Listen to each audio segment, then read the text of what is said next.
Windows down, the midnight air, your hand in mine, I don't know where. City fading in the rearview glass. We're moving forward, we're moving fast. Engine humming soft and low. Feel the pressure, let it go. Every warning flashing, go. Too young to do what we've been told. Take me higher, take me higher. Burning through the sky like fire. Don't look down and don't look back. We're already off the map. Take me higher. Take me higher. سلام رفقا، خوش اومدین به یه ویدیوی دیگه از کانال زیرو موتور. امروز با یه ویدیوی متفاوت در خدمتتون هستیم. قراره با هم یکی از موتورهای تریل جذاب و قدرتمند بازار یعنی زوماو Rz 300 رو از نزدیک بررسی کنیم. از ظاهر و مشخصات فنی گرفته تا عملکردش توی مسیرهای واقعی آفرود. پس اگر به موتورسواری، طبیعت گردی و مسیرهای کوهستانی علاقه دارید، این ویدیو رو تا آخر ببینید. اگر از این سبک ویدیوها خوشتون میاد، حتما با زدن دکمه لایک و سابسکرایب از کانال حمایت کنید و ویدیوهای بعدی رو از دست ندید. خب بریم سراغ اصل ماجرا. شاید اسم برند زوماو برای خیلی از شما آشنا نباشه، اما پشت این موتور یه شرکت چینی به نام زیجیان موتور قرار داره. شرکتی که سالهاست به صورت تخصصی روی تولید موتورهای تریل، اندورو، کراس، ATV و انواع موتورهای آفرود فعالیت میکنه و محصولاتش رو به کشورهای مختلف صادر میکنه.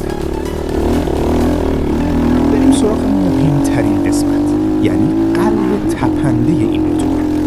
زیر باک این موتور یک پیشرانه 300 cc تک سیلندر 4 زمانه و آبخنک قرار گرفته که حدود 31 اسب بخار قدرت تولید میکنه و نیرو رو از طریق یک گیربکس 6 سرعته به چرخ عقب منتقل میکنه.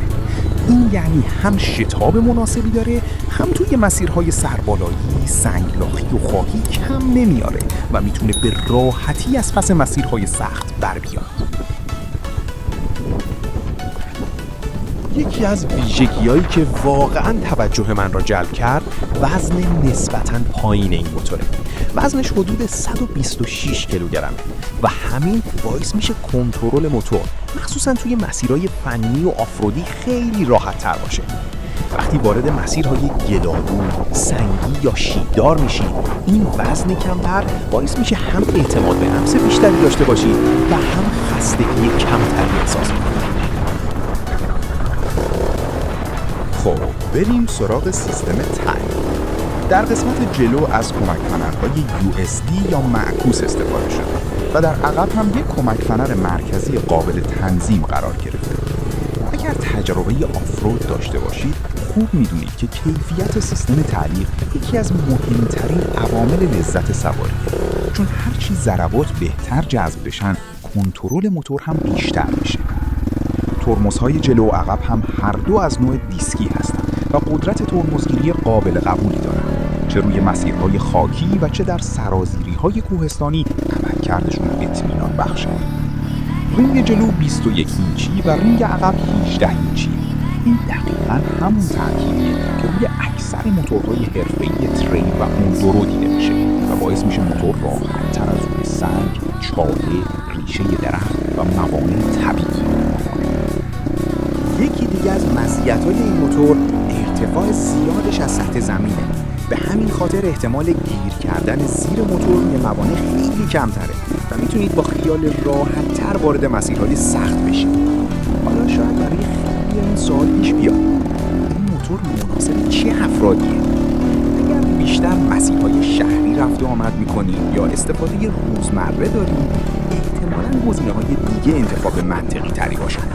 اما اگر عاشق طبیعت گردی، کمپینگ، جنگل، کوهستان، سفرهای آفرودی و کشف مسیرهای جدید هستید، زوماو RZ 300 میتونه یکی از بهترین همراهاتون باشه.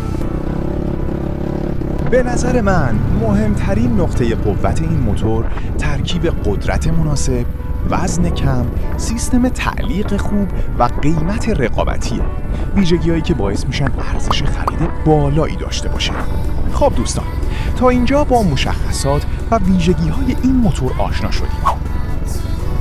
خب دوستان، در انتهای این ویدیو یه تست جاده‌ای کامل، تست شتاب و همینطور یه درنگ کوتاه هم با جویمکس 250 اتاق قدیم خواهیم داشت. البته قبل از شروع این بخش باید بگم که مقایسه این دو موتورسیکلت از نظر فنی مقایسه کاملا منصفانه نیست، چون هر دو برای یه سبک و کاربری جدا و متفاوتی طراحی شدن. هدف ما فقط اینه که دید بهتری از عملکرد این موتور به شما بدیم تا راحت‌تر بتونید تفاوت‌هاشون رو ببینید. و در آخر اگر از ویدیو خوشتون اومد و این سبک محتوا براتون مفید بود، حتما کانال زیرو موتور رو سابسکرایب کنید، ویدیو رو لایک کنید و نظرتون رو هم توی بخش کامنت ها با ما به اشتراک بذارید. حمایت شما باعث میشه با انرژی بیشتر ویدیوهای جذابتری براتون تولید کنیم.